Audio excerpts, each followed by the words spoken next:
সত্যি তার মধ্যে বৃষ্টিও পড়ছে। আম গাছ রয়েছে, লেবু গাছ রয়েছে, এইটুকুনি জায়গায় কত গাছ রয়েছে। আর কারো শাড়ি পরেছি, শাড়ির সাথে একটু বড় টিপ পরলেই দেখবে ভালো লাগে। মানে এত ভালো লাগছে, আর ওদিকে সবুজ আর সবুজ।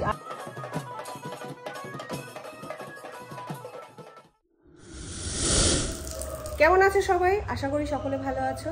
তোমাদের আশীর্বাদ আর ভালোবাসাতে আমিও ভালো আছি। আর সকালবেলা ঘুম থেকে উঠে চা খাওয়ার পরই একবারে স্নান করে নিয়েছি। আজকে শ্রাবণ মাসের সংক্রান্তি, অর্থাৎ মনসা পুজো। তা যাই হোক, মাসির এখানেই ছেলের নামে আর রূপকের নামে একটু দুধকলা পুজো দেওয়া হয়েছে। পুজো দেওয়া হয়েও গেছে এখানে। আর ওইদিকে একটা বিড়াল দেখো, আরে নখে ধার দিচ্ছে, গাছের ওপর উঠে বসেছে। তেজপাতা গাছটা মাসি কেটে দিয়েছে। হ্যাঁ বন্ধুরা, এখানে এই জায়গাটায় একটা তেজপাতা গাছ ছিল। এর আগের বারে তোমাদের হয়তো দেখিয়েছিলাম। আর ওই গাছ কেটে এইখানে এই দেখো। আমি সুস্মিতাকে বলছিলাম যে এখান থেকে 1 বছরের তেজপাতা নিয়ে যাও। এখানে হলুদ গাছ রয়েছে, খারকুল গাছ রয়েছে, কাঁঠাল গাছ রয়েছে, আম গাছ রয়েছে, লেবু গাছ রয়েছে, এইটুকুনি জায়গায় কত গাছ রয়েছে। আর এখানে ওই যে ধনেপাতা গাছ, সেই ধনেপাতা গাছগুলো রয়েছে, খারকুল গাছ রয়েছে। তা একদিন এখানে খারকুল পাতা বেটে খেতে হবে, বুঝলে? ও পুচু, পুচু তুমি খাবার খুঁজছো? এখানে তো খাবার নেই। যাই ঘরে যাই, রোদ্দুর এখানটা প্রচুর।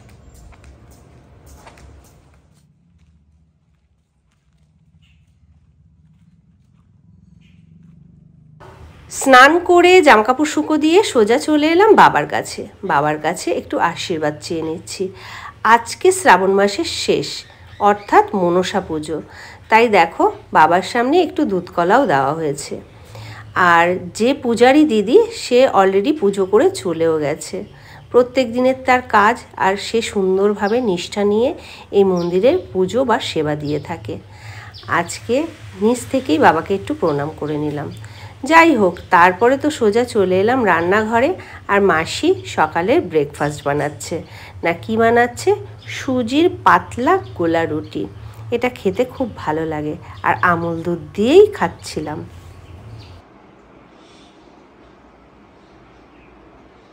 এখন রেডি হচ্ছি নিমন্ত্রণ বাড়ি যাওয়ার জন্য। ফাইনালি একদমই রেডি, শুধু কাজলটা পরবো তাহলেই হয়ে যাবে, আর একটা টিপ পরবো, আর চুলটাকে একটু ঠিক করবো, তাহলেই আমার একদম আমি কমপ্লিট হয়ে যাব। আর টিপের পাতা থেকে দেখো এটা খুলে গেছে। আমি একটা টিপ পরে নিই আগে, না হলে ভুলে যাব। একটু বড় সাইজের টিপ পরবো, অত ছোট টিপটা পরবো না। কারণ শাড়ি পরেছি, শাড়ির সাথে একটু বড় টিপ পরলেই দেখবে ভালো লাগে দেখতে। তাই একটু কাজল পরে নিই, ব্যাস আমার কমপ্লিট মেকআপ। আর কেমন লাগছে অবশ্যই কমেন্টে জানাবে। আর রেডি হয়ে বেরিয়ে পড়লাম আমরা 4 জন। না কোথায় যাচ্ছি? সেই মাসির বাড়ি। আর ওখানে প্রচুর লোকের নাকি আয়োজন হয়। এই আমার প্রথমবার, এর আগে কখনো আসার সুযোগ হয়নি। তা এবছর আসতে পেরে আমার নিজেরও ভালো লাগছে। আর এদিকে আকাশটা দেখো, আর লোভ সামলাতে পারলাম না, তাই একটু ক্যামেরায় ক্যাপচার করে নিলাম। আর মায়াপুর, ওদিকে মায়াপুরের চূড়াটাও কিন্তু খুব সুন্দর দেখা যাচ্ছে। দেখো এখন জল পুরো ধান চাষের জন্য একদম উপযুক্ত।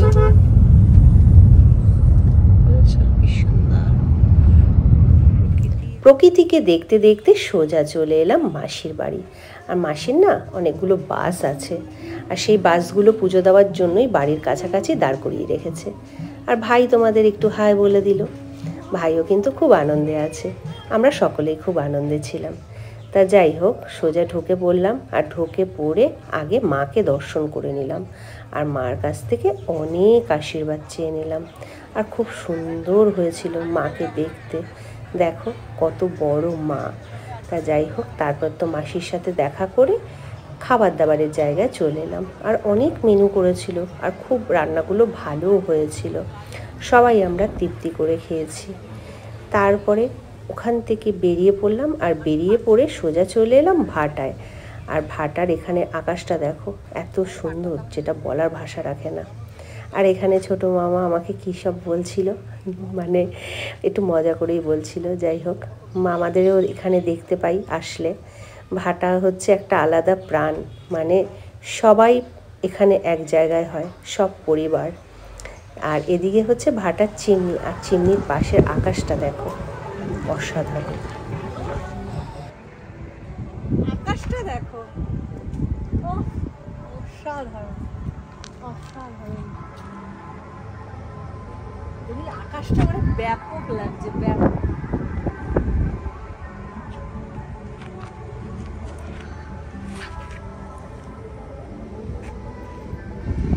আর তার সাথে এখানে চরম হাওয়া, চরম, মানে এত ভালো লাগছে। আর ওদিকে সবুজ আর সবুজ, আর এদিকে লাল ইট আর লাল ইট। আর এই দেখো বন্ধুরা, মাটির ওখানে স্তূপ রয়েছে, ওই মাটিগুলো দিয়েই কিন্তু এই পাকা ইট তৈরি হয়। ওখানে মাটিগুলোকে স্টোর করে রাখা হয়েছে। এখানেও কিছু মাটি রয়েছে, আরো ওদিকে তো মাটি আছেই। মাটি ছাড়া তো আর ইট বানানো যাবে না, না? চলো ওদিকটাই যাই, চলো। আর এইরকম একটা পরিবেশে এলে সত্যি মনটা খুব ভালো হয়ে যায়। মানে আমার তো বিশেষ করে একটু রোমান্টিক ভাব চলে আসে আমার মধ্যে। সুন্দর হাওয়া দিচ্ছে, একটু আগে যদিও খুব রোদ্দুর ছিল, এখন একটু মেঘলা আকাশ হয়েছে, খুব ভালো লাগছে। আরো প্রেম করতে ইচ্ছা করে। প্রেম মানে প্রেম তো আমরা 24 ঘন্টাই করি। 24 ঘন্টায় আমরা প্রেম করি। আমাদের প্রেমে কোনো খামতি নেই বন্ধুরা, প্রেমে কোনো খামতি নেই। যতদিন বাঁচবো, শেষ নিঃশ্বাস ত্যাগ করার আগে পর্যন্ত প্রেম করে যাবো, তাই তো? কৃষ্ণ বলেছে প্রেমই হচ্ছে পরম ধর্ম, শুধু প্রেম করে যাও, লীলা করে যাও, লীলা করে যাও। রাধে কৃষ্ণ, রাধে কৃষ্ণ, রাধে কৃষ্ণ। দেখো বন্ধুরা, রিলস ভিডিও বানাবে বলে ট্রাক্টরে উঠছে সুস্মিতা। সত্যি তার মধ্যে বৃষ্টিও পড়ছে। ট্রাক্টরই চালাবে তোমাকে, এবার ট্রাক্টরই চালাতে হবে তোমাকে। হেভি নরম না দাদি, না দাদি। তুমি কি এই প্রথম উঠলে ট্রাক্টরে? হ্যাঁ, চালাতে পারো? হ্যাঁ দি চালাবো। না পারি না, বৃষ্টি পড়ছে, তাতেই না। আরে ভেজো না একটু, কি হবে? না ভেজে যাবে না। ওহ, দারুণ লাগে। ফেরার সময় এক ফসলা তো বৃষ্টি হলো, আর জানলায় ভেজা কাঁচ দিয়ে দেখছি দেখো সূর্যটাকে, আর কত সুন্দর লাগছিল। সেই কারণে মনে হলো তোমাদের সাথেও একটু শেয়ার করি। তারপরে তো সোজা বাড়ি চলে এলাম, আর বাড়ি আসা মাত্রই ভাইয়ের পেছন পেছন সমস্ত দলবল চলে এসছে। সবকটা দলবল বা ভেতরে ঢুকতে পারছে না বলে ভাইকে দেখে লেজ নাড়াচ্ছে, আর একটা একটু রোগা পাতলা আছে, তাই ফাঁকা দিয়ে ঢুকে গিয়ে ভাইয়ের কাছে এসছে। বেশ ভালো লাগে এদের দেখে, সত্যি কথা বলছি বন্ধুরা, মনটা জুড়িয়ে যায়। সামনে ঝুলন, রাধা কৃষ্ণ সামনে ঝুলন না।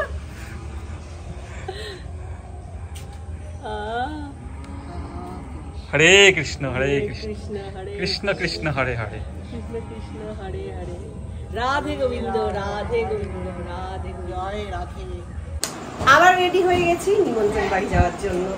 তা গাড়িতে যেতে যেতে চুল ঠিক করবো, অনেক রাত্রি হয়ে গেছে, প্রায় 9:30 বাজে।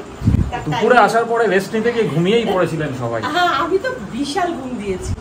তা এখন যেতে যেতে চুল ঠিক করবো, তো চলো যাওয়া যাক। চলো। আর এখন কোথায় যাচ্ছি? সেই মামার বাড়িতে, কালকে যেখানে গিয়েছিলাম। তা চলো যাওয়া যাক। ভাই এদিকে গাড়ি বার করে নিয়েছে, তা শ্রীহরি মামাও যাবে আমাদের সাথে। আজকে খুব মজায় ছিলাম, আনন্দে ছিলাম। তার কারণ সারাদিন বাড়িতে রান্নাবান্না নেই, শুধু রেডি হচ্ছি আর বেরিয়ে পড়ছি। আবার সন্ধেবেলা বেরিয়ে পড়লাম, সন্ধেবেলা নয়, তাও 9:30 পরই আমরা বেরিয়েছি।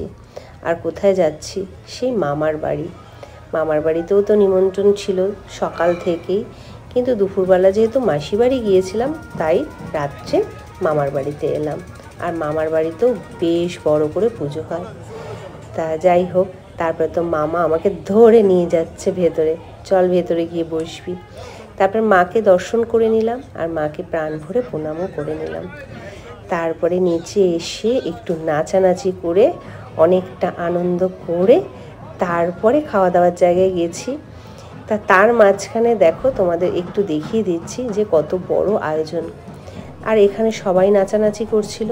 তারপর মামা বলল, মামার মেয়ে বলল, সবাই বললো চলো আমরাও একটু নাচানাচি করি। তাই একটু নাচানাচি করে নিচ্ছিলাম।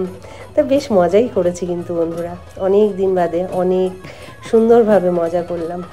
আর রূপকে একটু নাচছিল আর তার সাথে ক্যামেরায় ক্যাপচার করলো, যাতে তোমাদের সাথে একটু শেয়ার করতে পারি।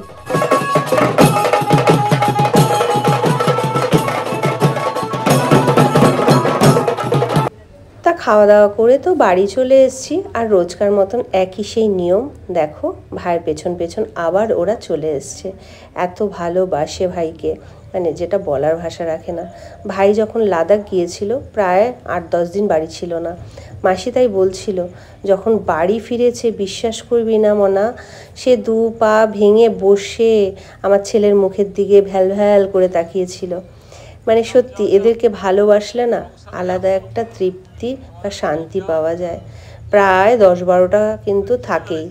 তা ভাইয়ের কিন্তু একটুও দেখো ভয় লাগছে না। আর সত্যি ওরা এতটাই ভালো, মালিককে কোনো আঘাতও কিন্তু করেনি বা করে না। ওরা জানে কার কাছে কতটুকু ভালোবাসা পাওয়া যায়। থাকে আর কেউ সাহস কেন তোর বাবা এসেও পরে ঢুকতে পারবে না, দেখেই ভয় পেয়ে যাবে। 10খানা কুকুর রয়েছে বাড়িতে। আরে এগুলো যদি ল্যাব হতো এক একটা,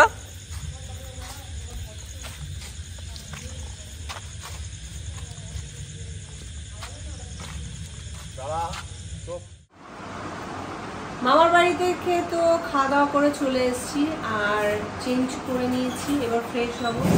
তা যাই হোক, আজকের ব্লগটা এখানে শেষ করছি। দেখা হচ্ছে কালকে নতুন একটা ব্লগের সাথে। আর আজকের ব্লগটা তোমাদের কেমন লাগলো অবশ্যই কিন্তু কমেন্টে জানিও। টাটা, শুভরাত্রি।